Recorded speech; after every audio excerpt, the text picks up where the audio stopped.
and welcome to Week 6 of NMP 650, Leading Change in Nonprofit Organizations. As you can see, I decided to do my recording this week outdoors. The sun is shining. It's a beautiful Sunday afternoon, and I decided to share these blue skies with you. Since we've had so much rain in the last couple of days, the sun seems like a wonderful gift this afternoon, so I thought I would share that with you. I have a few things to say as we move into Week 6, but I want to start with just saying how wonderful I thought the discussions were last week when we were talking about the human resources frame. You all are sharing with each other your experiences, your points of view, and I think that those discussions have become very rich as a result of your willingness to open up and really share deeply your reflections about these the two frames that we've talked about so far, and that will serve you well moving into the next frame, the political frame. But just a couple of quick notes, reviewing from last week with the human resources frame.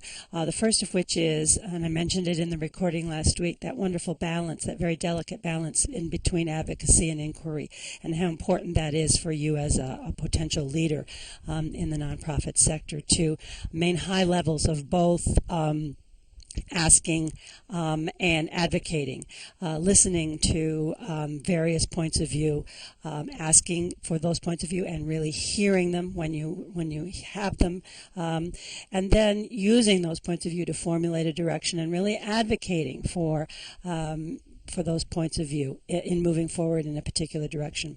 And the other is that with the case study, the real takeaway there is that even when the direction is structurally sound and makes perfect sense, that if you don't take the people into consideration, that you stand a very good chance of having things fall apart, as they did in the case study. How people feel is really critical to their productivity. So that's the big takeaway from last week. Let's see. So we're moving into Week 6. And I think this is one of the more interesting frames, the political frame. You're beginning to this week you will really begin to see how all four of these frames really interact with one another, and they're all related to one another. And you're going to really begin to see it in the political frame. Very often, I think that the political frame, we confuse the term politics with favoritism, or the way in which politics colors our lives. But in the way in which Bowman and Deal talk about it, it's really a different thing. It's not that at all. It's really about how effective you will be in a group setting, and when you're a leader of a nonprofit organization or you're working in a team in one of these organizations, it's all about the distribution of scarce resources. That's really essentially it. So when resources are scarce, then the allocation or the distribution of those resources becomes an issue. And so then agendas come into play. The distribution of power and the weight of that power comes into play. So these are the things which you're going to be discussing and thinking about when you're talking about or thinking about the political frame. I want to also bring into effect this conversation. The case study will be a very good example, illustration of building coalitions and how important that is in terms of the political frame and the eventual distribution of those scarce resources, and being able to determine where the power is so that you can manage that, and you can either minimize it if it happens to be on the opposite side from your point of view, or hopefully you can be able to lead compromise. Compromise is very important. And it's important for the leader, as you will see in these situations, to really provide a structure for the decision-making process in terms of negotiation and forming coalitions. So as you read forward in the political frame, I think we'll have some interesting discussions this week in the discussion forums. Another quick reminder that the assignment this week is the 10-page literature review, which will contain really the guts of what will become your literature review in your capstone paper. A couple of things about that. I've had a couple of emails and questions about the number of resources. Yes, it's a minimum of 10 resources, but you've already had papers relating to at least half of that. Some of you have talked about more than the minimum number of resources in the first two literature review assignments. So this particular final literature review assignment, you should think of as really what will become, you should be able to eventually drop it into your capstone report.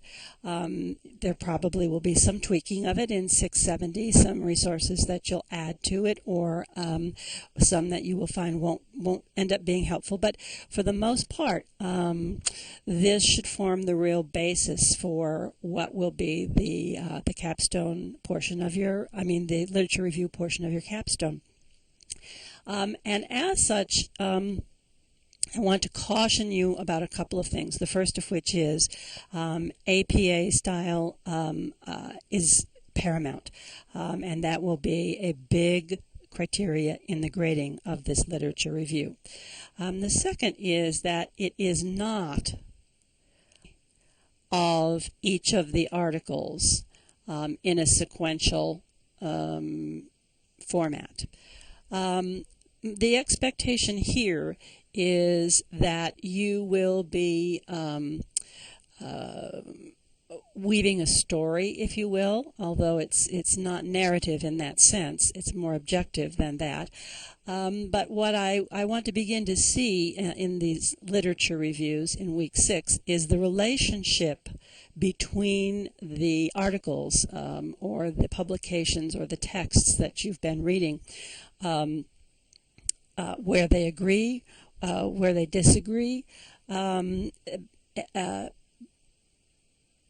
But don't let me mislead you. These literature reviews do need to be factually very substantive.